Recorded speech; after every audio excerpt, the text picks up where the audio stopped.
Bonjour. Bonjour à tous. Bonjour. Donc, nous allons bientôt démarrer ce webinaire. On va juste patienter encore quelques instants puisque, tout le monde n'est pas encore, connecté.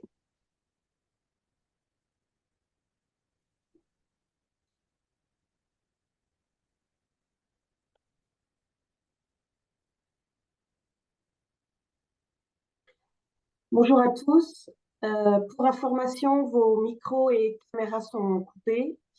Et si vous souhaitez poser des questions, n'hésitez pas à utiliser le chat. Je vous répondrai, je serai votre porte-parole pour poser des questions à Coralie et Emmanuel.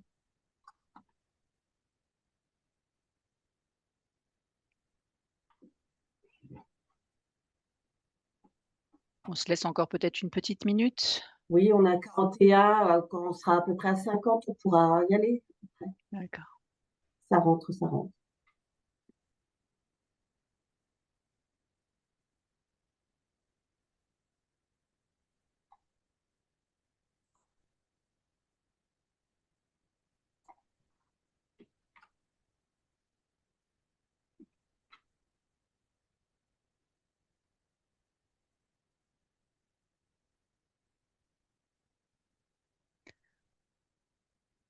Bon, on peut peut-être simplement, commencer par la Se présentation de la présenter, PECITA pour, ça marche. effectivement, par rapport aux personnes qui sont déjà arrivées, qui sont à l'heure. Donc en fait, ce webinaire, effectivement porte sur l'alternance puisque c'est la semaine organisée par la PECITA pour, cette thématique-là. Et il nous a semblé utile de vous proposer, un petit sujet concernant les démarches pour, vous aider à trouver, votre alternance. Et donc on a construit ce webinaire pour vous donner des petits tips un peu concrets pour, structurer votre démarche. Donc on va co-animer, avec, Coralie cette présentation, qui durera à peu près, 1 heure. Au programme, on vous a, donc replacé un petit peu la Pessita parce que peut-être que vous ne connaissez pas, complètement, nos services et comment on peut vous accompagner dans vos démarches. Les points clés de l'alternance, c'était aussi intéressant de reborder un petit peu ce cadre-là. La méthodologie de recherche, projet CV, lettre de motivation, la réussite, les clés de la préparation et puis, un petit focus aussi sur les réseaux sociaux et comment ils peuvent être utilisés pour vous accompagner. Donc ça, c'est un petit peu au programme et peut-être en préambule, parce que justement l'idée c'est de se présenter, et bien nous co-animons avec, Coralie, cette session. Je suis pour ma part donc Emmanuelle Bergouin, déléguée régionale de la PECITA, Centre Val de Loire, basée à Orléans et je co-anime donc avec, Coralie à qui je laisse la main pour cette présentation, de la PECITA. Bonjour à tout le monde. Donc Coralie Mano, je suis la déléguée régionale de la PECITA à Bordeaux et à Bordeaux, on couvre 5 départements de l'ex-territoire, aquitain. Je vais, vous présenter, la PECITA. Donc en fait, la PECITA, ce sont des délégations partout en France. Nous sommes des petites équipes réparties, sur tout le territoire. L'idée, c'est d'être au plus près des bassins d'emploi et des filières, notamment agricoles, hein. Voilà, le monde agricole, près d'Arras n'est pas forcément le même que celui de Montpellier. Donc l'idée d'avoir des petites équipes, implantées localement, c'est de pouvoir répondre à vos questions au plus près des entreprises, en connaissant, les filières, les grosses coopératives, voilà, pour vous donner, les différentes, clés. Les services, de la PECITA s'articulent autour de 3 missions, principales. La première, c'est d'accompagner les entreprises, dans leur recrutement. Donc on fait, du recrutement, on va dire sur mesure pour les structures qui nous sollicitent. Alors forcément, les grands groupes, les grosses coopératives, ils ont des services ressources humaines dédiés. Ils ont pas forcément, des besoins, par rapport à nous. On va beaucoup aider les grosses exploitations agricoles, les associations, les petites coopératives. Et donc, on peut faire du recrutement complet, hein, de la diffusion de l'annonce jusqu'à recevoir les candidats avec l'entreprise sur le terrain, ou on s'adapte aux besoins en faisant du sourcing ou bah, voilà, identifier des candidats ou passer les premiers entretiens et proposer une shortlist à l'entreprise. Donc ça, c'est une partie de nos missions. La deuxième mission, je dirais pilier, c'est de contribuer à l'insertion professionnelle en intervenant dans les différents centres de formation. Donc peut-être que vous avez déjà rencontré des conseillers ou conseillères à Pessita sur le terrain. On intervient dans au niveau BTS, IUT, licence pro, école d'ingénieur, université. L'idée, c'est de vous donner des clés pour préparer votre entrée sur le marché du travail. On sait que bah, ce n'est pas un exercice facile, il faut se préparer, il faut avoir des outils et donc on fait différents ateliers pour vous donner les meilleures chances pour trouver du travail après l'obtention de votre diplôme. Et enfin, on conseille et oriente les candidats, quel que soit le moment de leur vie professionnelle, hein. Donc ça peut être des jeunes diplômés, ça peut être des gens en reconversion, ça peut être des gens qui, après 20 ans, dans une entreprise, souhaitent, changer. Ça, c'est complètement gratuit. Il ne faut pas hésiter, à nous solliciter parce qu'on est vraiment là, pour vous accompagner et on est là aussi, physiquement. Vous pouvez aller dans les délégations pour, des rendez-vous. L'idée, c'est, voilà, de pas être dans un monde virtuel, mais de vous proposer du concret. Pour, je dirais, appuyer ces missions, on a, 2 sites internet sur lesquels vous trouverez des offres d'emploi, d'alternance, de stage. Donc apcita.com et le Réseauti, qui lui est un site, plutôt orienté sur les métiers de l'environnement. Mais voilà, avec ces 2 sites, hein, vous avez une vision assez complète, des différents métiers qui sont, proposés, des différents postes, proposés. Et nous avons également un site dédié à l'orientation pour ceux peut-être, hein, qui cherchent une alternance, mais qui envisagent aussi, d'autres, formations à suivre. N'hésitez pas à le consulter. C'est un site, complet par rapport à toutes les formations agri, agro, environnement. Et enfin, on a aussi une plateforme sur laquelle vous trouverez beaucoup d'informations, des témoignages, des outils, que vous pouvez, consulter, notamment pour préparer, ce qu'on va aborder aujourd'hui, vos démarches de recherche d'alternance.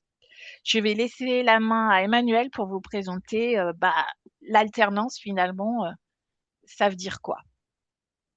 C'est ça. En fait, l'alternance, c'est vraiment, une manière, de se former pour l'obtention d'un diplôme, et la particularité de cette alternance, c'est qu'effectivement, vous allez, allier des périodes en centre de formation, ça jusque-là, ça semble assez normal, mais également des périodes en entreprise qui seront différentes, des périodes de stage. Là, on est, du coup sur un contrat de travail avec, une date de début, une date de fin, effectivement, qui va, en fait, se combiner selon, à la fois la formation, que vous allez préparer, le secteur dans lequel vous allez le faire.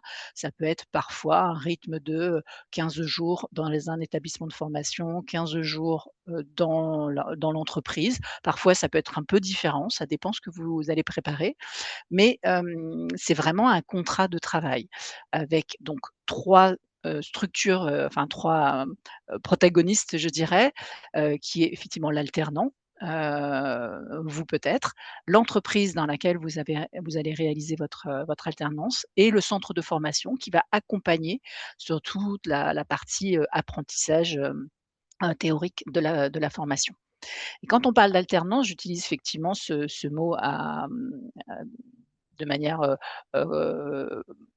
large parce que ça reprend soit un contrat d'apprentissage, soit un contrat de professionnalisation. Dans les 2 cas, les conditions en fait pour accéder à ce contrat, peuvent être différents. Le contrat d'apprentissage par exemple, on est alors globalement entre 16 ans et 29 ans, révolus. Il peut y avoir des dérogations, avant, après, mais c'est à peu près le cadre, légal pour le contrat d'apprentissage.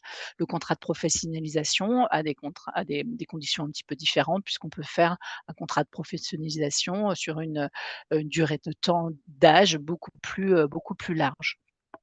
Alors après, l'idée n'était pas forcément de rentrer, trop dans les détails de chaque, contrat, puisqu'il peut y avoir des conditions très spécifiques. Peut-être juste à savoir que, dans les 2 cas, vous pouvez être soit sur un, contrat à durée déterminée dans le cadre d'une durée de la formation, mais vous pouvez aussi, signer un contrat d'apprentissage ou de professionnalisation sur la base d'un CDI, d'un contrat à durée indéterminée. Et donc, voilà, vous avez, inclus, la formation dans le cadre de ce CDI. Pour ce qui est de la, rémunération, elle est effectivement définie aussi en fonction, de votre âge, de la formation suivie, du niveau de formation suivi, de l'année de formation. Si vous êtes en première, deuxième et troisième année, il peut y avoir enfin, il y a des pourcentages de rémunération qui sont établis et définis, sur la base, du SMIC brut. Donc là, on est vraiment sur quelque chose de très, normé et réglementé. Se former en alternance, alors c'est, voilà, c'est rejoindre et s'investir dans une équipe. C'est peut-être un peu d'ailleurs ce qui est différent du stage, même si quand on est en stage, on s'investit, hein, on rejoint une équipe. Mais là, on est sur des durées beaucoup plus longues en temps et donc il y a quelque chose, voilà, qui est, l'ordre, d'un investissement peut-être, différent. On vit une expérience professionnelle, c'est-à-dire que comme je vous le disais, à l'instant, vous êtes salarié dans l'entreprise, donc c'est vrai que de par ce statut-là, vous avez, quelque chose à découvrir, qui est, peut-être un petit peu différent. C'est aussi un bon moyen de mettre en pratique la théorie quand vous êtes, hem, sur une alternance. Vous avez très rapidement la possibilité de mettre, tout ce que vous avez vu dans le cadre de la formation, en centre de formation, directement au service de l'entreprise. Vous apprenez donc des choses qui sont très concrètes, hein. Vous avez la possibilité de pouvoir appliquer, de manière, très concrète cet apprentissage et puis vous êtes rémunéré. C'est pas une indemnisation. Quand on est stagiaire, on est indemnisé. Quand on est, alternant, on est rémunéré. Donc il y a des cotisations qui sont versées. Vous commencez déjà, à cotiser, pour la suite de votre parcours professionnel. Alors, il faut, avoir aussi en tête que c'est un petit peu différent par rapport à un stage, c'est-à-dire que ça demande quand même une motivation. Il faut savoir que ce rythme, entre temps de travail, études, c'est quelque chose qu'il faut avoir, en tête. Il faut savoir gérer en fait ces temps-là. Hem, vous alternez toujours, en fait sur cette notion de: «Je suis à l'école et je suis, heu, en entreprise». Et c'est pour ça qu'à un moment donné, effectivement, sur les attentes de l'employeur, il est aussi lui-même, à l'écoute de, votre professionnalisme, il attend aussi que vous puissiez, être assez, rigoureux dans la manière dont vous allez, gérer, votre alternance. Vous n'êtes effectivement plus vraiment un élève quand vous arrivez en alternance, vous êtes bien, dans l'entreprise, un salarié. Petit point aussi sur les résultats scolaires, c'est-à-dire que comme on est dans ce rythme un petit peu, différent, il y a peut-être une attention, peut-être encore plus grande à porter sur le suivi des résultats, donc l'investissement à faire quand on est, dans l'entreprise, bah, garder, toujours le rythme de l'apprentissage, des cours, bah, demande certainement, et en ça une forte, motivation. Sur, la méthodologie de recherche d'alternance, vous allez voir, il y a vraiment, des étapes à suivre qui peuvent vous aider justement, pour mener à bien vos démarches et je redonne la parole à Coralie pour ce faire. OK, donc on va vraiment maintenant rentrer dans le détail sur, les différentes étapes. N'hésitez pas, si vous avez des questions, à les poser, dans le chat, hein. On fera des pauses pour y répondre, en fin de cette, 1re partie. Peut-être qu'il y en a déjà, Il y en a Anne-Laure? déjà une, oui, oui, c'est un monsieur qui parle que lui, le problème, c'est qu'il est en reconversion à 43 ans, donc c'est vrai que du coup, les arguments, sont pas toujours simples à proposer parce que, il sera plutôt en contrat de pro, donc voilà. Mmh. Heu, Bah, on le verra effectivement, je pense dans les différents, dans les différentes étapes en fait qu'on vous a, proposées, pour, ce webinaire. Je pense qu'effectivement ça pourra être abordé, à chaque âge ou chaque, situation, peut-être des réponses qui pourraient être, plus appropriées. Merci. Donc on va maintenant aborder, les différentes étapes. Donc on a essayé vraiment, de faire un découpage, pour chaque étape. Vous trouverez peut-être que c'est un peu, trop précis, mais pour autant, on se rend compte que c'est, indispensable, pour obtenir, dans les meilleures conditions, une alternance. Donc la première étape, c'est vraiment de réfléchir au choix, de son alternance. Je te laisse dérouler, Emmanuel, s'il te plaît. Donc l'idée, c'est, vraiment, ne pas foncer, tête baissée sur, une première offre, d'alternance, par exemple, mais prenez le temps en amont de réfléchir sur, ce que vous aimez faire, ce pourquoi vous êtes, doués, ce que les entreprises attendent par rapport à l'accueil, d'un alternant, ce qui est attendu globalement dans le monde du travail. Comme l'a dit Emmanuel, vous allez être salarié, ça vous avez plus du tout le statut étudiant, donc il faut parfois savoir changer, de posture. Donc voilà, faut vraiment réfléchir. Par exemple, quand je parle du monde de l'entreprise, voilà, est-ce que vous avez envie de rejoindre une grosse entreprise, très structurée, où vous allez avoir, des organisations très différenciées entre les services? Ou est-ce qu'au contraire, vous avez plutôt envie, dans une petite structure, une petite équipe avec, 8-10 personnes où il y a beaucoup, beaucoup de polyvalence et beaucoup de terrain. Ça, c'est important à appréhender, de vous dire: «Mais moi, finalement, c'est important de prendre en compte ce que j'aime, où je me sens à l'aise». Certains d'entre vous ont déjà eu des expériences de stage, plus ou moins réussies. N'hésitez pas à capitaliser sur ces premières expériences pour vous dire: «Beh, voilà, ça m'a plu, ça m'a pas plu», pour identifier au mieux, les endroits où vous allez pouvoir vous épanouir. Parce qu'une alternance, comme on l'a dit, c'est très engageant. Et donc l'idée est de mettre le maximum d'atouts, de votre côté.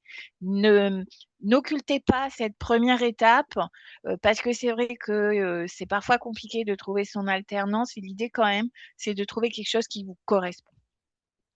La deuxième étape, c'est vraiment donc de cibler les structures, les offres. Alors, on va pas se mentir, le contexte est un petit peu compliqué. À titre d'information, par exemple, sur le 4e trimestre 2025, chez France Travail, le nombre d'offres d'emploi a diminué de 19. Donc on est sur un marché de l'emploi tendu, où il y a de moins en moins d'offres. Donc il faut vraiment aller chercher, toutes les offres qui existent. Donc on vous a mis cette image de l'iceberg parce qu'effectivement, il y a un marché visible de l'emploi avec des offres visibles que vous allez trouver chez France Travail, chez la Pecita, parfois à l'APEC. Donc vous allez trouver des offres d'alternance sur, ces sites, officiels. Mais il faut savoir aussi qu'il y a un marché, caché, alors qui est pas dans les proportions de l'iceberg, hein. Je pense que l'iceberg, c'est un 8e, visible et 7/8e, caché.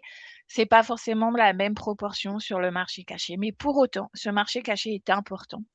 Et il prend aussi du sens, dans un contexte difficile.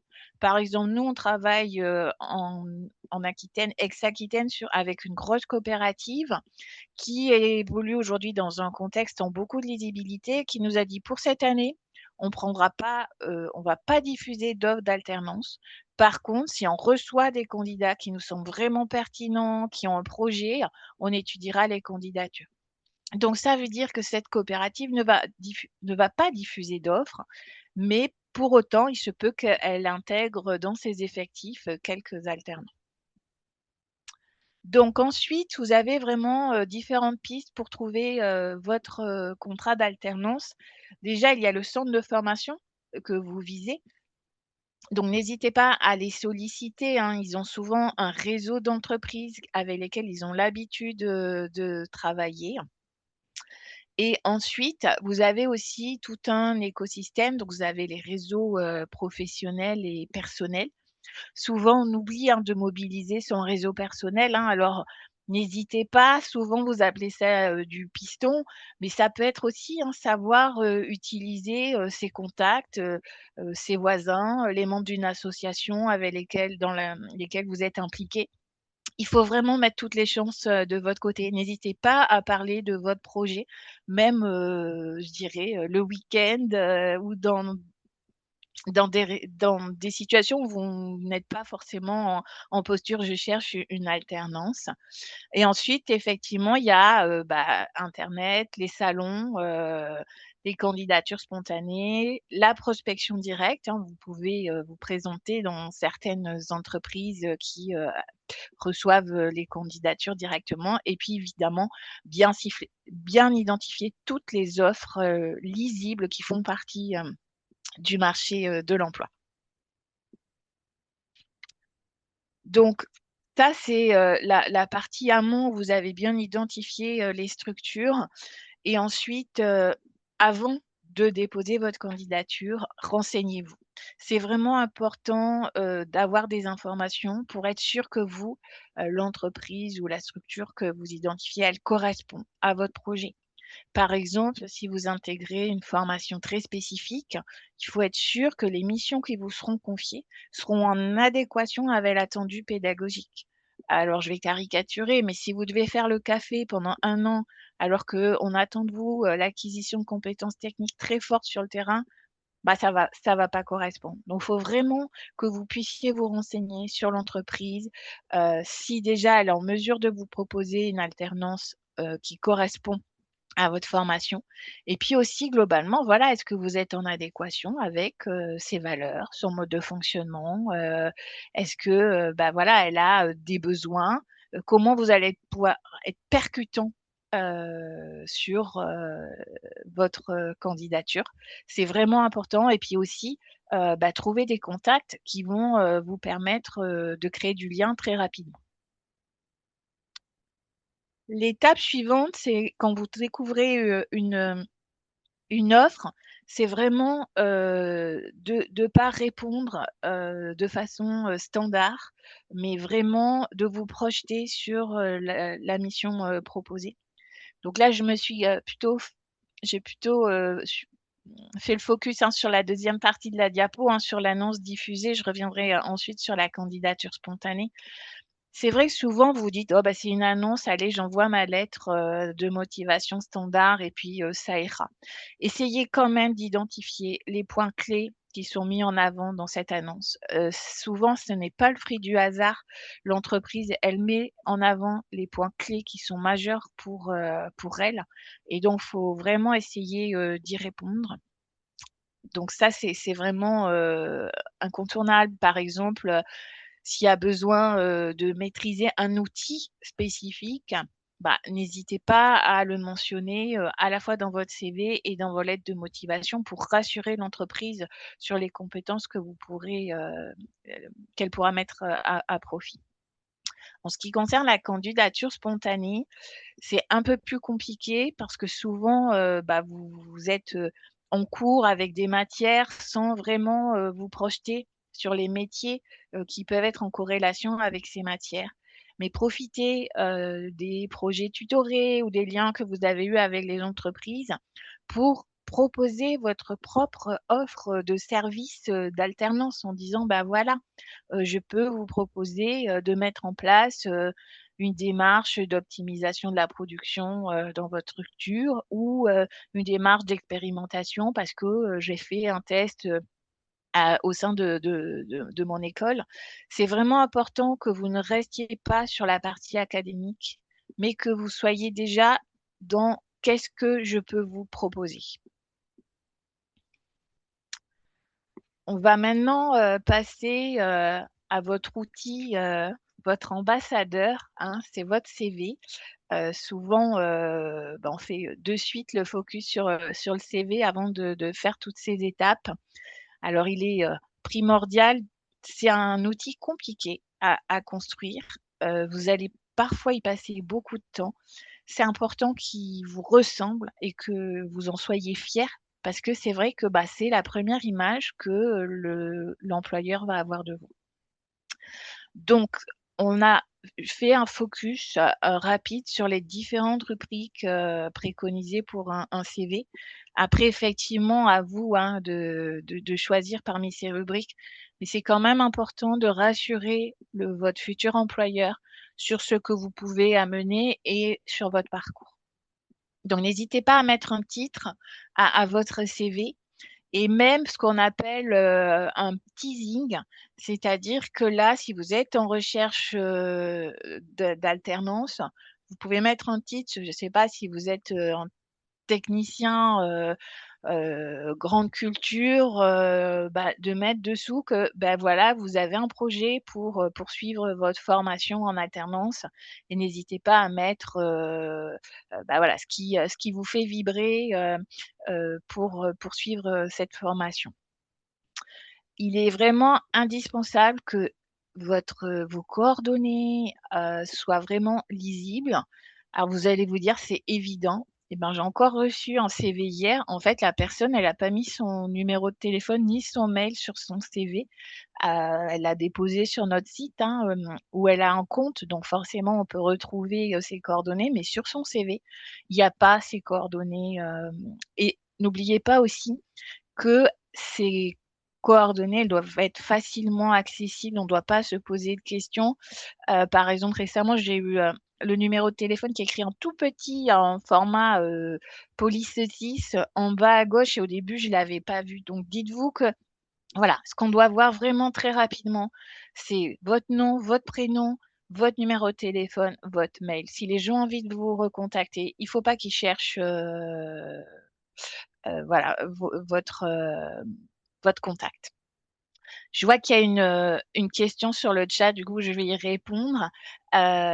Alors, quand on met identité, coordonnées, permis, l'idée, c'est de donner les informations, généralistes. Après, vous n'êtes pas obligé de mettre, votre âge ou votre situation matrimoniale, si vous avez, des enfants ou pas.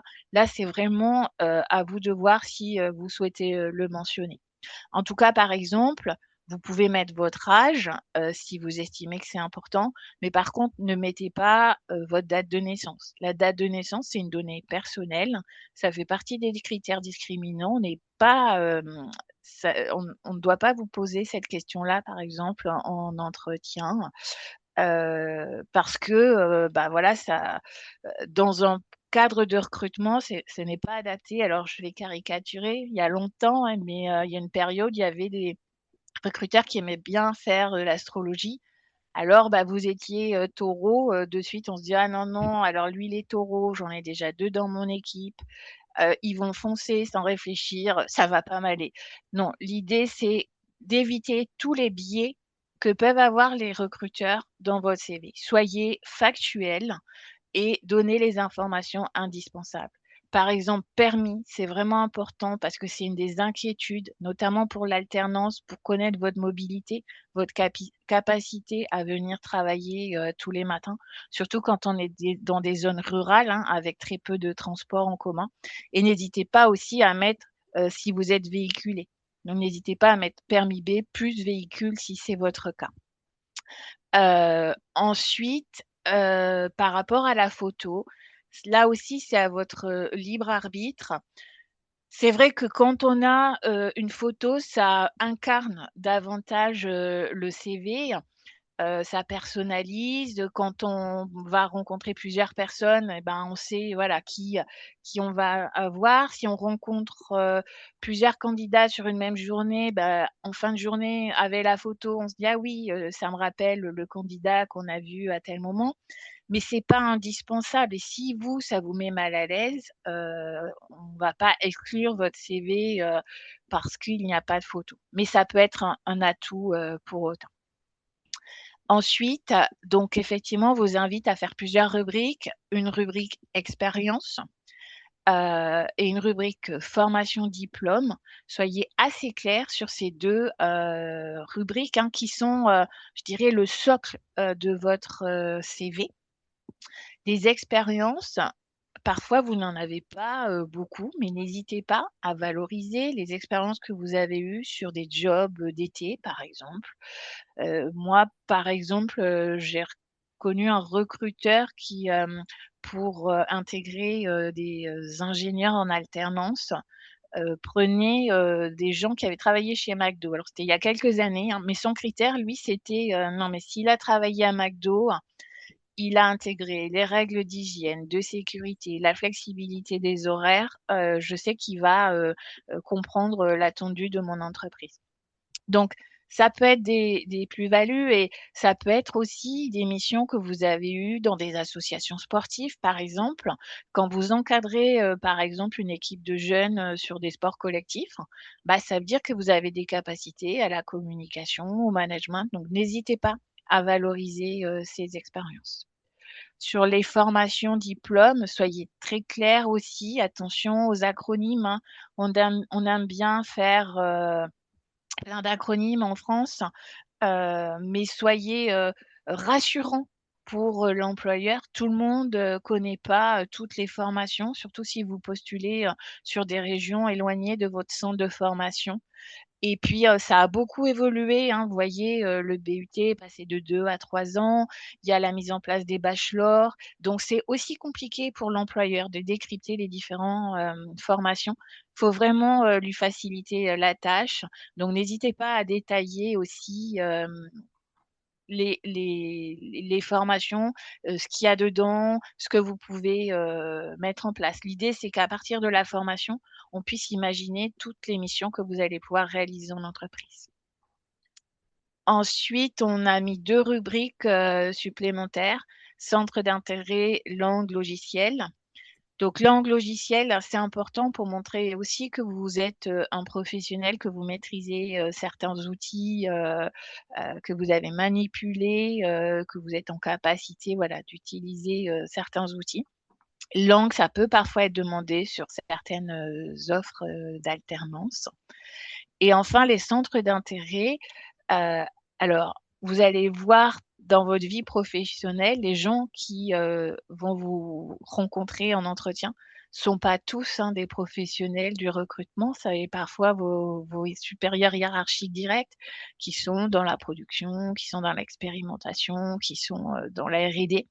Ils n'ont pas forcément, bah, je dirais toutes les clés, par rapport au processus de recrutement et les centres d'intérêt peuvent être, un atout, différenciant.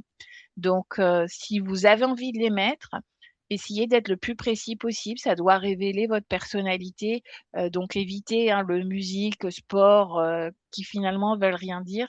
Voilà, si vous mettez des centres d'intérêt, soyez précis et n'hésitez pas à en dire un peu plus sur vous. Et donc, par rapport à toutes ces rubriques, point de vigilance, hein, aujourd'hui, on est plutôt dans un ordre, antichronologique, hein. On va mettre en avant les expériences et les formations les plus récentes pour aller vers les plus anciennes. Coralie, on a eu beaucoup de questions. Je me permets de t'interrompre pour répondre. Euh, J'avais du coup, je vais reprendre ouais, les dernières. Est-ce qu'il faut mettre le rythme d'alternance dans le CV? Alors, au moins la durée de l'alternance, si c'est 1, 2, 3 ans. Et après, si c'est un rythme très particulier, par exemple, je sais qu'il y a des formations où c'est un rythme sur la semaine. Le lundi, mardi en centre de formation, mercredi, jeudi, vendredi, en entreprise. ça peut valoir la peine de le préciser. Après, si on est par exemple sur, des répartitions, plutôt par semaine, c'est pas indispensable. Mais en tout cas, bien préciser la durée d'alternance parce que c'est engageant de façon différente pour l'entreprise si elle doit signer un contrat de 1, 2 ou 3 ans.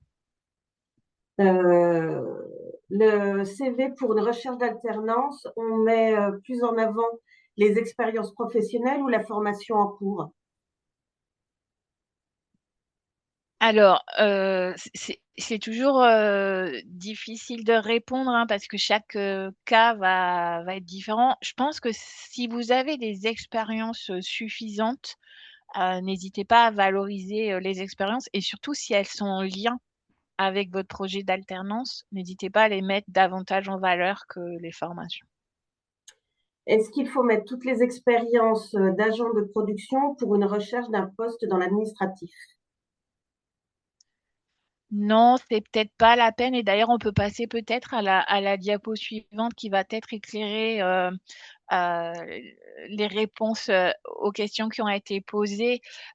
Alors surtout, le CV, il doit tenir sur une page. Donc forcément, il va falloir faire les choix sur ce que vous souhaitez mettre en avant et notamment si vous avez eu beaucoup, d'expériences, de courte durée. Il faut vraiment éviter le catalogue, parce que sinon ça va être difficilement lisible, pour les recruteurs et ça n'a pas beaucoup d'intérêt. Vous pouvez regrouper sous un même intitulé différentes expériences, de production, mais évitez, d'avoir, 10 lignes différentes avec 10 entreprises différentes, voilà. L'idée, c'est vraiment de mettre en avant, les expériences qui vous semblent les plus judicieuses par rapport à l'alternance que vous recherchez.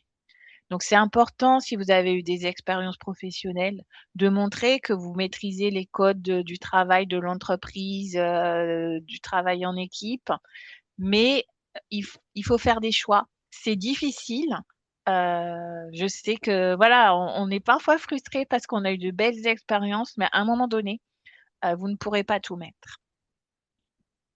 Il y avait, bah, tu as répondu à pas mal de questions. Est-ce que faire des candidatures spontanées pour une alternance est vraiment utile? Bah, aujourd'hui, c'est ce que je vous disais, compte tenu du contexte, je pense que ça peut être effectivement, pertinent de bien cibler, ces entreprises en fonction de son parcours et de faire des candidatures spontanées. Puisque, bah, on va pas se mentir, nous on le constate, hein, la baisse, d'offres, dont je vous parlais tout à l'heure au dernier, trimestre 2025, elle se traduit aussi par une baisse d'offres d'alternance, sur, ce début d'année. Donc, par exemple, par rapport à l'an dernier, je pense qu'il y aura moins d'offres, lisibles. Par contre, il y aura peut-être d'autres opportunités sur le marché caché. Très bien. Par rapport à l'âge, on me demande est-ce qu'on doit mettre l'âge par rapport au contrat de professionnalisation, vu que du coup, ça rentre dans. Oui, ça peut être important pour pas qu'il y ait d'ambiguïté et que, bah, vous fassiez un process, d'échange assez long pour qu'au final, la personne vous dise: «Ah ben non, j'avais pas vu, c'est un contrat pro et finalement, je vais pas aller sur cette, formule» et n'hésitez pas à le mettre, directement que vous cherchez un contrat de professionnalisation. Et il y a quelqu'un qui est en études à l'étranger et qui demande est-ce que c'est obligé de mettre le numéro de téléphone parce que son téléphone n'est pas joignable depuis l'étranger. Alors, il y a des gens qui vont fonctionner que par, téléphone, mais n'hésitez pas à mettre, effectivement que vous êtes, pour l'instant, non joignable par téléphone ou éventuellement, qu'on peut vous faire un message, WhatsApp afin à suivre en fonction de ce qui est possible ou pas.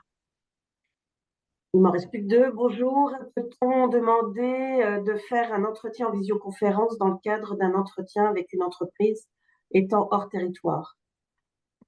Oui, pour un premier échange, c'est quelque chose qui se pratique, hein, ça se pratique pour l'alternance, ça se pratique pour les stages, ça se pratique aussi pour les emplois en CDD ou en CDI. Pour un premier échange, oui, c'est, largement, faisable. On verra après, hein, sur la partie entretien, Très bien. Est-il possible de suivre une formation en alternance après 40 ans? C'est une personne qui arrivait un petit peu en retard, donc du coup, elle avait peut-être pas entendu les choses autour du contrat pro. Et comment trouver une formation si nous voyons une offre en formation en alternance publiée par un employeur? Quelles sont les premières démarches à effectuer? Donc, vous allez peut-être en parler par la suite, alors des attends, j'ai différentes pas compris démarches. la question. Excuse-moi. Est-il possible de suivre une formation en alternance après 40 ans? Et comment trouver une formation si nous voyons une offre de formation en alternance publiée par un employeur? Quelles sont les premières démarches à effectuer? Bah, je pense qu'il faut contacter directement, l'employeur, hein, se positionner et voir avec lui, son attendu. Ouais. Et là, par rapport à la formation, peut-être rappeler, donc, cette personne est arrivée en retard, donc elle pourra voir dans le replay qu'on a un site dédié à l'orientation qui est Agro-orientation. Ouais, oui, c'est ça. Je pense qu'il faut Heu, identifier les formations qui pourraient correspondre aux compétences qu'on souhaite développer, acquérir, en fait, dans le cadre d'une reconversion ou d'une évolution professionnelle. Donc ça rejoindra la 1re partie effectivement de cette présentation pour travailler sur ces différents paramètres. et après, mais peut-être avec les entretiens, quelqu'un demande si un étudiant en alternance aura une formation en interne par l'entreprise avant de commencer, vu qu'on ne maîtrise pas forcément le monde du travail et les compétences à utiliser. Oui, bien sûr, alors normalement, l'entreprise, elle a conscience, hein, qu'elle est là aussi pour vous accompagner, dans votre formation.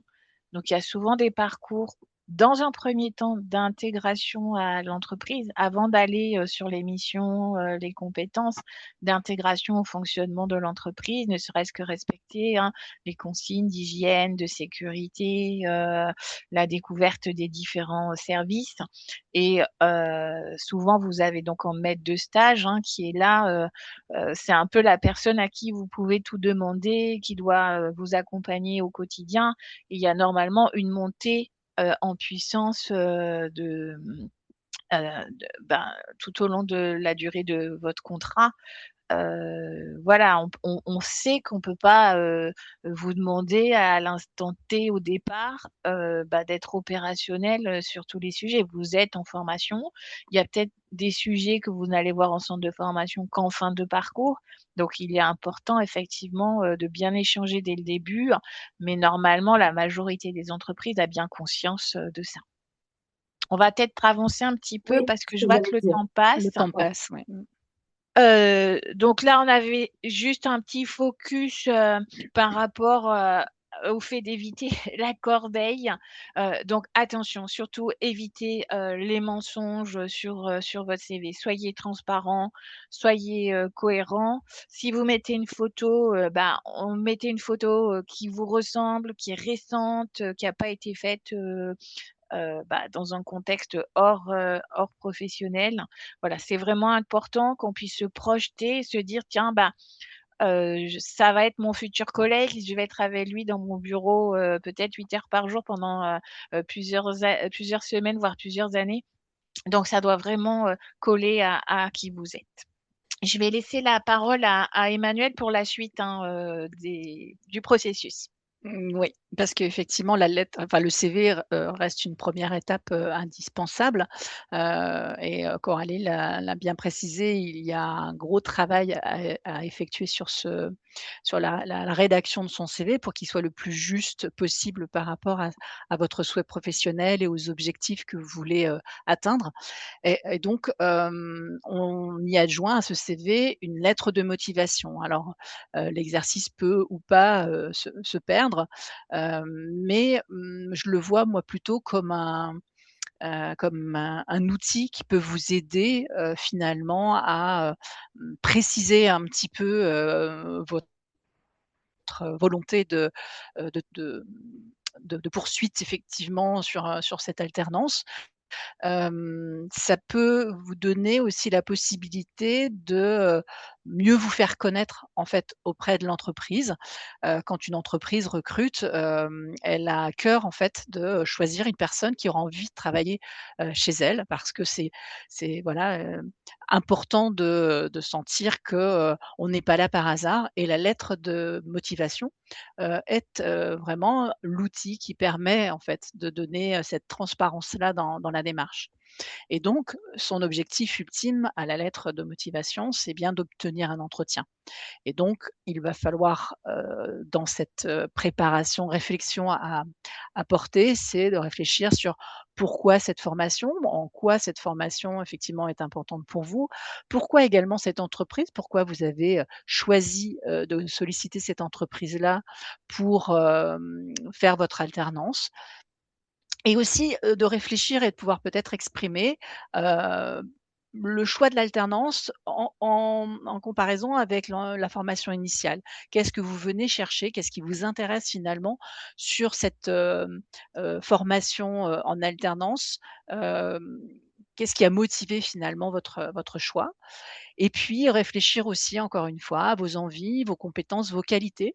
Plus vous aurez en tête ces éléments-là et plus il vous sera facile aussi derrière de réaliser cette lettre de motivation qui, est parfois, encore une fois, un exercice, pas si évident que ça. Avoir en tête que, la lettre de motivation n'est pas un copier-coller de votre CV, il doit apporter des informations complémentaires. Il y a, quelque chose dans la lettre de motivation qui est plus de l'ordre du rédactionnel, ce que vous n'avez pas en forme sur le CV et donc comment essayer de capitaliser sur ces informations que vous avez ciblées et sélectionnées dans votre CV pour le mettre un petit peu en musique dans le cadre de la lettre de motivation. Au niveau du format, il y a, voilà, une sorte de code, hein, bien sûr pour la réalisation de cette lettre. On est à nouveau sur l'identification, prénom, nom, alors adresse ou pas, ça dépend si vous voulez jouer de la mobilité. Si, pour vous, le déplacement, et la mobilité géographique n'est pas un problème, l'adresse n'est pas forcément indispensable au niveau de votre, que d'ailleurs ça soit votre CV ou votre, lettre de motivation. Par contre et comme l'a rappelé Coralie tout à l'heure, pensez bien à mettre un numéro de téléphone, une adresse mail. Il faut qu'on puisse vous joindre et si votre, par malheur, votre CV se, sépare de votre lettre de motivation, qu'on puisse sur l'un ou l'autre des supports pouvoir vous contacter. Important de le remettre donc même sur votre lettre de motivation. Ensuite, on est sur un format, un peu traditionnel de lettres, hein, bien précisé, le lieu où vous écrivez, la date, de votre courrier. Précisez également qui est le destinataire. Alors ça peut être simplement, le nom de l'entreprise. Si vous avez, le nom d'une personne à qui vous allez destiner votre lettre, pensez à le préciser, peut-être également expliquer sa fonction. On a ensuite la référence ou l'objet de la lettre de motivation. Si vous répondez à une offre, reprécisez bien, peut-être la référence de l'offre, pour que ça soit plus facile à traiter aussi pour le recruteur qui va recevoir votre candidature. Et puis après, on est sur une structure que, vous avez peut-être déjà, eu l'occasion d'approcher, qui est sur un format vous, moi, nous. Dans la première partie, de ce paragraphe, il va être important d'expliquer, bah, ce que vous cherchez et pourquoi, en fait, vous, écrivez à cette entreprise. Quand on recrute, en fait, on s'aperçoit très rapidement si le courrier nous est destiné ou pas. Alors ça peut être, un peu laborieux, un peu fastidieux de faire une lettre personnalisée à chacune de vos candidatures, mais c'est quand même ce qui va vous différencier des autres. C'est-à-dire que vous n'allez pas, forcément utiliser les mêmes arguments de choix si vous envoyez une candidature, dans un grand groupe ou, dans une petite PME ou, par rapport peut-être à la typologie de la filière ou des services qui sont proposés dans cette entreprise et donc plus vous allez personnaliser cette accroche et possiblement plus vous marquerez aussi des points vis-à-vis de votre interlocuteur qui, aura bien, conscience dès le départ que, son entreprise vous intéresse. On est ensuite sur un deuxième paragraphe où vous allez plutôt développer votre argumentation. Qu'est-ce que vous avez, finalement à proposer à l'entreprise? Alors vous pouvez vous appuyer peut-être sur vos expériences précédentes, sur, le programme et le contenu de la formation et donc les thématiques que vous allez avoir à travailler. Hem, Ce qui est important dans cette partie-là de l'argumentation, c'est que peut-être si dans votre CV vous avez, indiqué que vous aviez, fait de l'expérimentation végétale, hein, et sur, peut-être sur une expérimentation, maïs, je prends un exemple, au hasard. Dans la partie argumentation, vous allez peut-être développer la manière dont vous avez procédé, que vous avez peut-être travaillé en équipe, que vous avez, participé à la coordination, de l'essai, de la et peut-être expliquer la manière dont vous avez, finalement conduit cette étude. Des éléments que, vous allez, pas détailler de cette manière dans votre CV, vous allez le mettre un peu en musique au niveau de votre lettre de motivation. Ce qui est important, encore une fois, dans ce paragraphe-là, c'est penser, à votre intérêt, effectivement, pour vous de suivre cette formation en alternance, mais pensez aussi à l'intérêt que l'entreprise pourrait avoir à vous prendre. Donc, essayez d'utiliser dans cette, partie-là, et de mettre en avant, en fait, des éléments qui, auraient du sens, en fait, pour l'employeur et qui, lui permettraient peut-être de gagner, quelque part, de la compétence, de la technicité à vous prendre, vous, en alternance pour la formation que vous avez à préparer. Pensez toujours, en fait, à cette relation gagnant-gagnant. Souvent dans les lettres de motivation, ce que je vois passer moi, c'est, hem, voilà, moi en tant que candidat, venir travailler chez vous m'apporterait ça, ça, ça et ça. Mais pas vraiment de choses qui pourraient apporter, en fait, à l'entreprise. Et quand on veut, effectivement, peut-être, se distinguer, des autres candidats, c'est justement de jouer sur, cette relation finalement gagnante pour les 2 parties. Donc ça, c'est la partie, argumentation, et sur la partie proposition d'entretien, on est sur des formules assez, assez classiques, hein, de, proposition de rendez-vous, et peut-être effectivement lui expliquer qu'il y a d'autres éléments que vous allez pouvoir, lui expliquer plutôt dans le cadre d'un entretien, d'un échange, que, vous seriez, ravis, d'avoir, et peut-être aussi donner vos disponibilités. Tout à l'heure, il y avait eu une question sur, faut-il parler de l'organisation en fait de la formation? Si vous ne le faites pas dans votre CV, vous pouvez aussi dans le cadre de la lettre de motivation, expliquer l'alternance et la manière dont l'alternance va se mettre en place, pour la formation que vous avez choisie. C'est aussi, la lettre de motivation, la possibilité de l'indiquer, à cet endroit. J'avance un petit peu parce que je vois que l'heure tourne, mais il y aura toujours possibilité de répondre à vos questions sans aucun problème. Là aussi, pour éviter la corbeille, peut-être quelques consignes, quelques conseils. Hem, Éviter en fait les modèles, alors ou gratuits ou, directement réalisés sur l'IA sans personnalisation. Comme je vous le disais à l'instant, ce qui va faire la différence, c'est vraiment votre patte, c'est vraiment qu'on vous retrouve finalement dans le courrier que vous allez écrire. On voit de plus en plus aujourd'hui de lettres qui arrivent, que ce soit pour les recrutements ou quand on intervient dans les établissements et qu'on retravaille sur ces sujets de candidature. Des lettres qui sont complètement dépersonnalisées, et on a maintenant un peu l'habitude et on détecte assez rapidement des lettres qui sont réalisées directement avec, l'intelligence artificielle. Donc si vous voulez utiliser ces outils-là, pas de souci, hein, je les remets pas en cause. Par contre, commencez toujours par faire votre propre courrier et demander plutôt une personnalisation, un réajustement. Il faut qu'on retrouve quand même dans le courrier que vous allez envoyer, les éléments de langage que vous utilisez. Le, le décalage en fait peut vite se voir lorsque l'entreprise après vous reçoit en entretien, et ça crée une espèce de doute, de flou, sur, le fait que vous soyez, vous-même l'auteur du courrier. Et quand il commence à y avoir des doutes sur votre sincérité, sur la réalité des faits, ben, c'est pas forcément là où vous allez marquer des points. Donc oui, pour l'utilisation de l'intelligence artificielle, mais attention, il faut vraiment rester dans cette personnalisation. Attention, du coup, de la même manière à l'orthographe et à la syntaxe. On peut avoir des entreprises qui sont très attentives à ça et qui, voilà, vont, pas forcément apprécier d'avoir des courriers ou de recevoir des courriers qui ont trop d'erreurs, d'orthographe ou de grammaire, par exemple.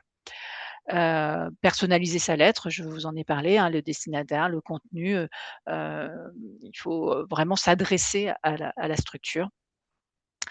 Une lettre, c'est comme un CV, elle doit être ni trop longue ni trop courte. Vous n'écrivez pas un roman, et donc ça tient sur une page et on n'en fait pas non plus simplement un résumé. On est, sur une page, et un support qui doit être, construit.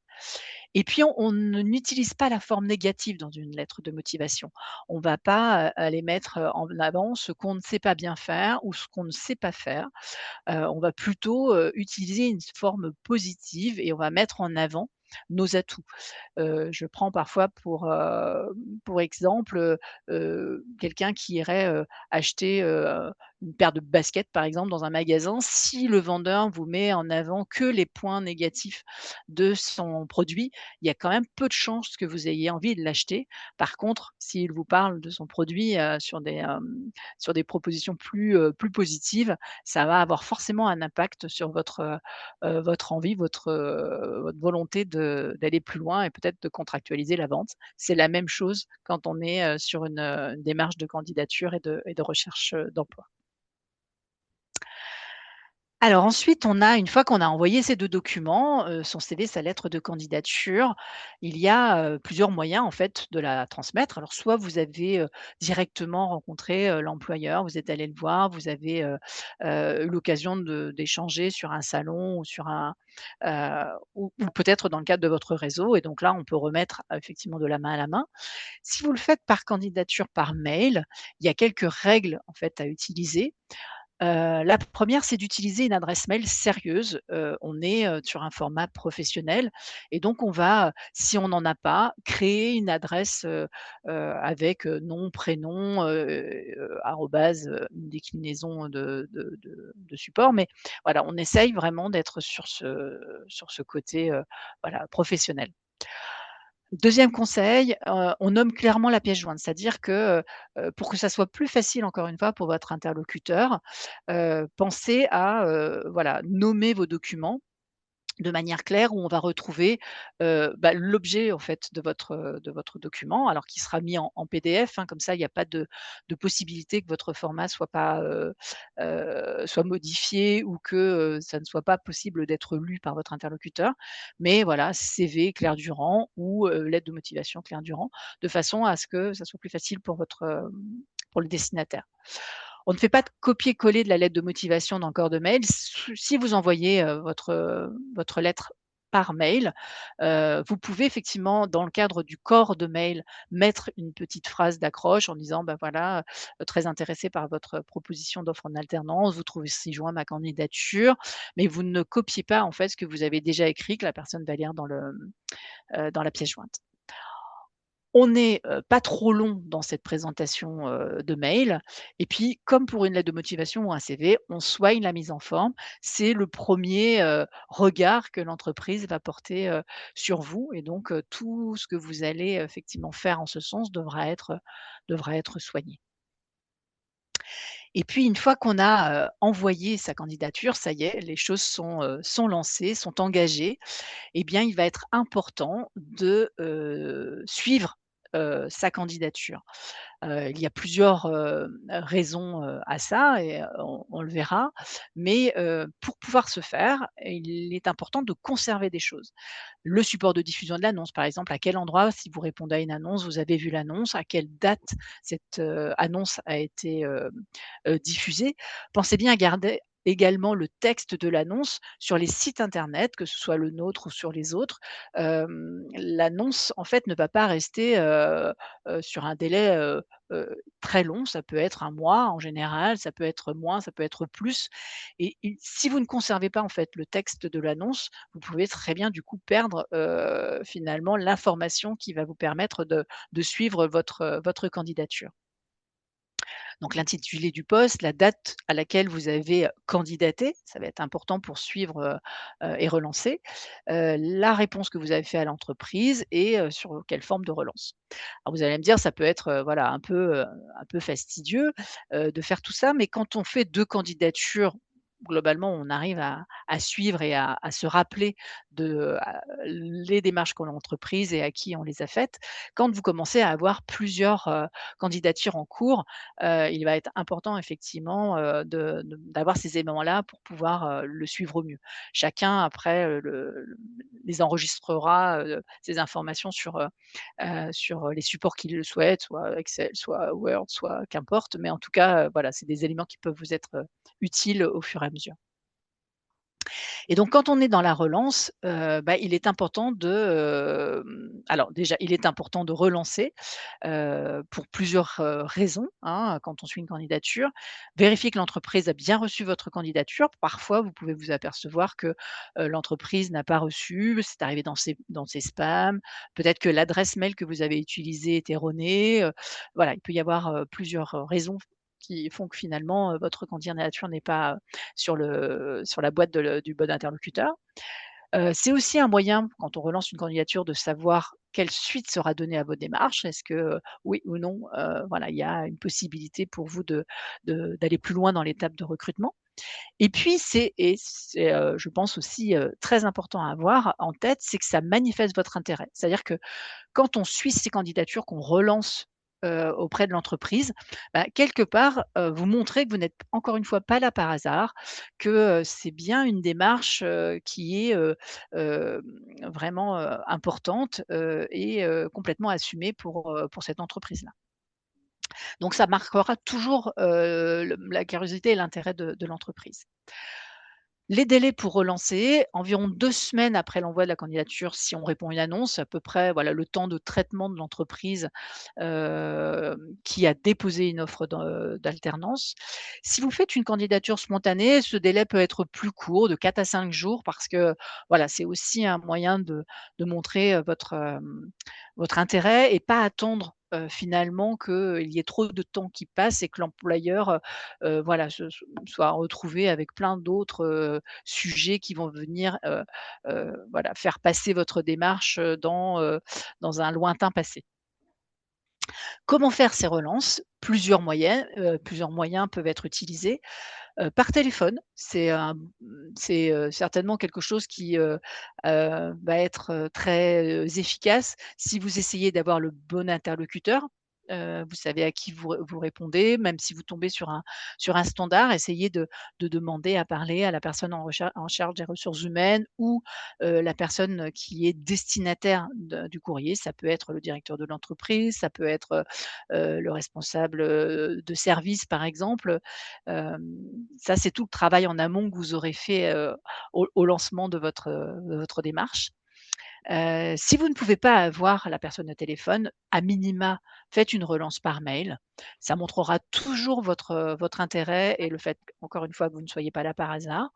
Et puis, en fonction de la typologie de l'entreprise, du lieu de l'entreprise par rapport à votre domicile, si vous avez la possibilité de vous déplacer, ça peut être aussi, encore une fois, un gage d'intérêt et de motivation que d'aller, directement voir l'entreprise. Voilà un petit peu, pour les conseils. Est-ce que vous avez des questions? On a ensuite la préparation aux entretiens. Est-ce que sur la partie lettre de motivation, il y a des questions, Alors, il y a particulières? beaucoup de questions, mais ce que je propose, c'est qu'on les regroupe toutes et puis on fera D'accord, un document qu'on enverra avec le replay, à tout le monde pour pas prendre trop de d'accord, retard et puis pouvoir suivre la OK, présentation. Donc je ça recueille tout marche. et on fera une réponse à tout le monde, de toutes les questions. OK. Alors du coup, je laisse à Coralie, vous parler des entretiens. Je prends la suite, hein, par rapport à l'entretien. Alors déjà par rapport à nos expériences, nous sur notre délégation, on fait une vingtaine d'appuis au recrutement, par an et souvent on a identifié un candidat qui nous paraît vraiment, correspondre exactement à l'attendu, à partir du CV et finalement, souvent parmi, les gens qu'on reçoit, c'est pas cette personne-là qui est finalement retenue parce qu'à l'entretien elle n'a pas, cette personne-là n'a pas donné entièrement satisfaction pour plein de raisons et souvent notamment, parce qu'elle s'est pas préparée. On a eu le cas d'un candidat qui, parce qu'il habitait à côté de l'entreprise, s'est dit, ben, le poste est pour moi, j'habite à côté, l'entreprise va être rassurée sur le fait que je serai là tous les matins et que je connais la filière. Mais ça ne suffit pas. En fait, il faut vraiment mettre tous les atouts de votre côté. Donc, entraînez-vous à faire votre pitch en format 3-4 minutes, savoir se présenter rapidement et efficacement, c'est vraiment important.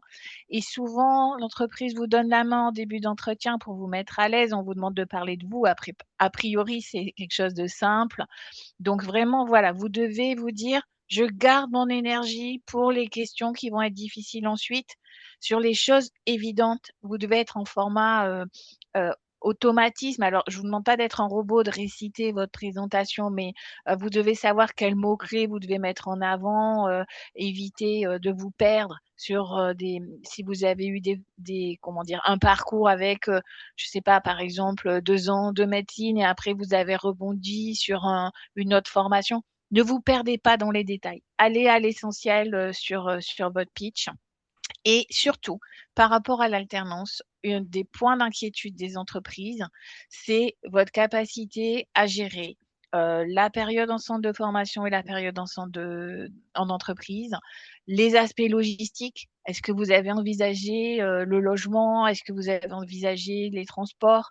Ça, c'est des choses que vous devez déjà anticiper pour l'entretien parce qu'il y a effectivement votre savoir-être, votre formation, la partie technique, mais il y a aussi tous les aspects, logistiques. Donc soyez, vraiment préparés sur ça parce que, ben, c'est un point de vigilance pour beaucoup d'employeurs. Je vais aller très vite sur, les étapes clés, et voilà, les sujets, abordés. On va faire le focus, sur, les sujets qui vont, être abordés en entretien. Effectivement, on va vous demander, voilà, votre parcours, l'adéquation entre, bah, vous et l'entreprise et vous, c'est à la fois la formation que vous allez suivre, votre expérience jusqu'à présent, votre personnalité, votre savoir-être. Donc c'est vraiment des choses sur lesquelles il faut que vous soyez, préparés et n'hésitez pas vous aussi à vous interroger, à poser des questions lors de cet entretien pour vous dire: «Mais finalement, l'entreprise, est-ce qu'elle colle à mes attentes?» Et par exemple, on a souvent, des gens qui dans l'urgence, parce qu'ils avaient le couteau sous la gorge pour signer un contrat d'alternance, se sont précipités, vers une entreprise alors qu'ils avaient bien identifié en entretien que ça ne leur correspondrait pas tout à fait. Donc c'est vraiment important que, vous prépariez également les points que vous souhaitez, aborder. Soyez extrêmement vigilants en entretien sur, la première impression, que vous donnez. On est encore assez formel en France, hein, on aime bien, quand même les choses, je dirais classiques. Donc c'est vrai que, mais par exemple, on a un employeur, nous, qui, systématiquement va demander l'avis de la personne qui est à l'accueil par rapport, aux gens qui viennent pour, des recrutements, savoir comment la personne s'est présentée, si voilà, elle a été, en avance, polie et cetera. Ce sont des petits détails qui n'en sont pas, donc ne vous dites pas que l'entretien, il démarre quand vous êtes dans un bureau avec 2-3 personnes, pour échanger. Dès l'instant où vous avez un pied dans l'entreprise, vous savez que vous êtes, bah, dans une évaluation quelque part, pour savoir si, vous allez rejoindre, l'entreprise. Voilà pour l'entretien. Hem, Surtout, n'hésitez pas après votre échange à remercier vos interlocuteurs pour, l'entretien et à vous auto-questionner sur: «Beh, finalement cette entreprise, ça me plaît, ça me plaît pas? Oui, pourquoi? Non, pourquoi?» Essayez d'identifier quand même, les points clés. Faites aussi votre, autocritique sur votre prestation. On sait que les premiers entretiens sont parfois difficiles, on peut oublier de mettre en avant certains éléments clés. Sur sa présentation et ben, finalement, on avait prévu quelque chose, on fait tout autre chose. Donc essayez vraiment, voilà, de vous positionner et soyez vigilants par rapport, à l'entretien pour éviter, voilà, d'être, vraiment, on va dire, que ces entretiens soient rédhibitoires. attention, le monde professionnel est tout petit, donc souvent les gens peuvent, se connaître. Les gens peuvent connaître, vos responsables de formation, peuvent connaître votre ancien, maître de stage, donc voilà, vraiment éviter, le dénigrement, de vos anciennes expériences. Vous avez le droit d'avoir eu un stage qui s'est pas bien passé ou d'avoir eu des difficultés, mais voilà, soyez assez neutre sur, la façon d'en parler. Soyez vigilant, sur, votre tenue. Je vais vous donner un exemple, hein. On a recruté, il y a quelques années, un chargé de mission pour, une grosse exploitation agricole qui voulait, transformer sa production de pommes de terre en chips et avoir son propre outil, agroalimentaire, sur site. Et donc c'était vraiment un poste, ben, de chef de projet, mais au début, très, multifacette, hein, parce qu'il fallait, bah, faire des livraisons parce qu'il y avait de la sous-traitance au départ, de la production de chips. Il fallait être sur le terrain, il fallait rencontrer des architectes et on avait prévenu les candidats que le recrutement se ferait dans la grange de l'exploitation agricole et on a une personne qui est arrivée, comme si elle allait, en entretien, dans le 5e arrondissement de Paris et donc en 10 secondes, ça a été terminé. En fait, l'entreprise savait qu'elle ne recruterait pas cette personne. Donc aujourd'hui, il y a eu quand même beaucoup de choses qui se sont détendues sur, les tenues vestimentaires, à part dans le domaine de la banque qui reste très codifié.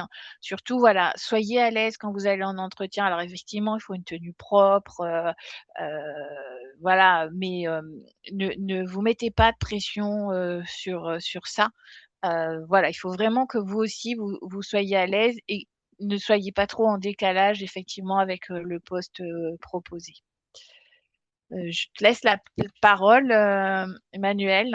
Oui, on va terminer, effectivement cette présentation, sur l'utilisation des réseaux sociaux parce qu'aujourd'hui, c'est un outil, indispensable en fait, pour plein de raisons et l'idée c'était, voilà de pouvoir, rebrosser un petit peu, rapidement tout ça. Quand on parle de réseaux, en fait, il y a différents types de réseaux. Il y a les réseaux, personnels, et familiaux, c'est-à-dire que, voilà, vous faites du sport dans un village, à proximité, vous avez, de la famille. En fait, chacun, travaille dans des secteurs d'activité où ont des connexions effectivement, ou qui sont plus ou moins peut-être directes avec vos projets, mais ça fait quand même partie d'un réseau. Le réseau professionnel, des personnes avec lesquelles vous avez déjà, travaillé peut-être, ou que vous allez, peut-être, contacter dans le cadre de liaisons, professionnelles et puis les réseaux sociaux, heu, qui sont utilisés à d'autres fins, mais qui peuvent parfois aussi, vous permettre d'obtenir de l'information. Chacun de ces réseaux-là, en fait, peut, être utilisé et il faut savoir l'utiliser, effectivement à bon escient en fonction heu, de l'objectif que vous avez, à poursuivre. Alors il y a plusieurs intérêts, comme je vous le disais, à utiliser ces réseaux. Le premier, c'est enrichir pour son carnet d'adresses. Quand on, vous a présenté tout à l'heure, l'iceberg, vous avez vu, il y a effectivement tout ce qui est de l'ordre du marché, visible et puis il y a tout ce qui est de l'ordre du marché caché et les réseaux sociaux, peuvent vous aider justement à construire, développer, enrichir votre carnet d'adresses.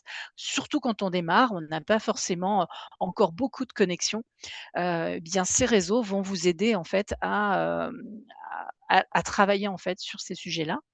Ça va vous aider, effectivement à peut-être renouer des contacts avec des personnes avec lesquelles vous avez déjà eu un premier échange. Alors ça peut être, dans le cadre de votre scolarité, des professionnels qui sont venus, vous, rencontrer, sur une thématique, dans le cadre des cours que vous avez suivis ou des visites d'entreprise que vous avez eu avoir l'occasion de faire et donc ça peut être peut-être, un bon moment, pour connecter avec ces personnes-là parce que, voilà, ils vous avaient marqué dans le cadre de ces rencontres. Ça peut être aussi d'apprendre, de rencontrer en fait, d'échanger avec des professionnels. Vous voulez aller dans un métier spécifique ou dans une filière particulière, eh bien, essayez d'aller identifier les personnes qui peuvent vous apporter de l'information.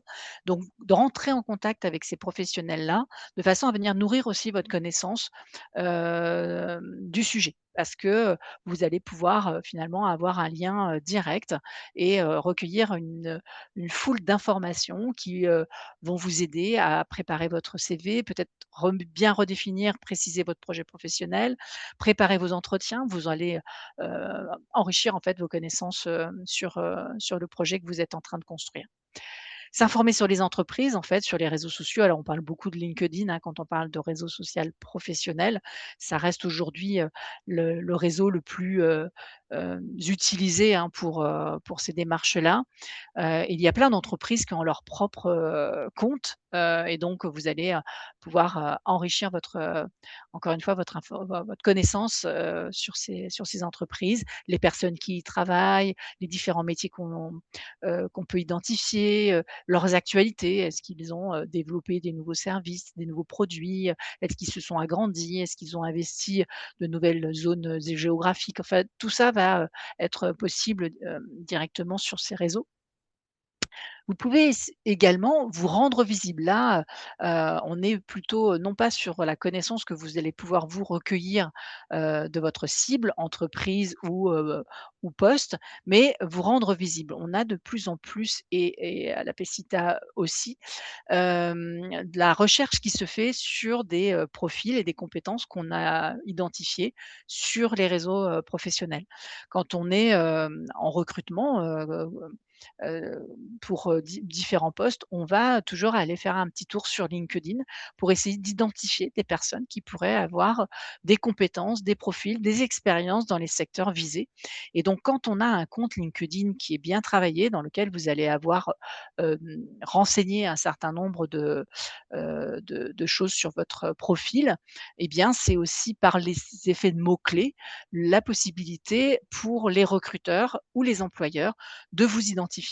Et donc, c'est important, si vous avez un compte LinkedIn, de bien réfléchir et de bien travailler à ces mots-clés qui vont vous rendre, pertinent, par rapport à une recherche. Si, par exemple, vous avez travaillé, je ne sais pas, en horticulture, sur de la culture, légumière, en particulier, je ne sais pas, la tomate, sous serre, eh bien, ce sont des mots-clés qui vont vous permettre de vous faire identifier comme des professionnels, intéressants par rapport à des éventuels besoins, sur des recrutements. Vous pouvez aussi, appartir à des communautés ou influencer, c'est-à-dire que vous allez, en fonction de votre profil et de votre expérience, peut-être avoir des choses à apporter aussi dans le cadre de contributions, d'échanges, d'expertise, de forums et donc vous voyez peut-être à vous faire reconnaître aussi par des groupes, sur des thématiques qui sont, un peu votre domaine, d'expertise. Et puis, comme, je le disais tout à l'heure, c'est peut-être aussi la possibilité d'accéder au marché caché, en identifier les personnes, les entreprises et d'avoir une longueur d'avance et peut-être moins de concurrence par rapport à d'autres, si vous, êtes sur ce marché caché. Donc globalement, LinkedIn, c'est vraiment un investissement, alors sur un format gratuit, vous avez déjà accès, pour ma part, je suis sur un compte LinkedIn gratuit et j'ai déjà accès à beaucoup, beaucoup de services et d'options et d'opportunités et donc c'est, voilà, un outil qui peut être, en tout cas, facteur différenciant pour vous aider à, identifier des opportunités et vous faire reconnaître sur le marché, recueillir de l'information et c'est en ça que le réseau va vous aider. Voilà, de manière très rapide, puisque je vois que l'heure tourne et donc voilà, pour, essayer de rester un peu sur nos engagements, ce que je pouvais vous dire sur les réseaux. Donc Anne-Laure, tu le Oui, disais, hein, sur les questions, on y j'ai reviendra, j'ai tout récupéré, puis on fera un document qu'on joindra avec le replay, avec toutes les réponses, et puis comme ça, tout le monde aura les réponses aux questions qui peuvent intéresser tout le monde. Donc, pas de souci, j'ai bien noté toutes vos questions et on revient vers vous pour vous donner les réponses.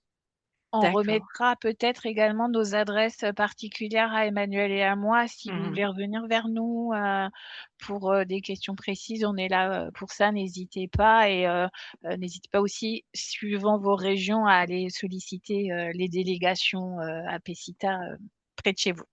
C'est ça. Donc vous retrouvez toutes les informations sur notre, site internet. Là, si vous voulez scanner, effectivement, vous arrivez directement sur la page des délégations. Et donc les offres, effectivement sont consultables également directement sur le site. Il y a, je crois une centaine d'offres d'alternance, qui sont consultables là pour l'instant, et ça va continuer effectivement dans le cadre de la semaine à évoluer. Peut-être une dernière information avant de vous libérer, le mercredi 1er avril, il y aura également un autre webinaire à destination, des personnes à la recherche, ou en projet d'alternance, proposé par Okapiap, qui est en fait l'organisme qui finance, en résumé ces différents formats de formation, justement sur les aides financières. Donc, n'hésitez pas, si vous le souhaitez, le 1er avril à 11h, à vous inscrire sur ce, prochain webinaire. J'ai mis tous les liens aussi dans le chat. Si besoin, n'hésitez pas à cliquer dessus. Voilà. Et Très bien. puis, reste à vous, remercier avec Coralie pour votre, participation à ce webinaire, en espérant qu'il ait, effectivement répondu à certaines de vos interrogations et qui vous permettent justement de voir aboutir votre démarche de recherche, d'alternance. Écoutez, on espère que vous allez trouver, vos alternances, pour répondre à vos projets. Merci beaucoup. Au revoir. Merci à vous tous.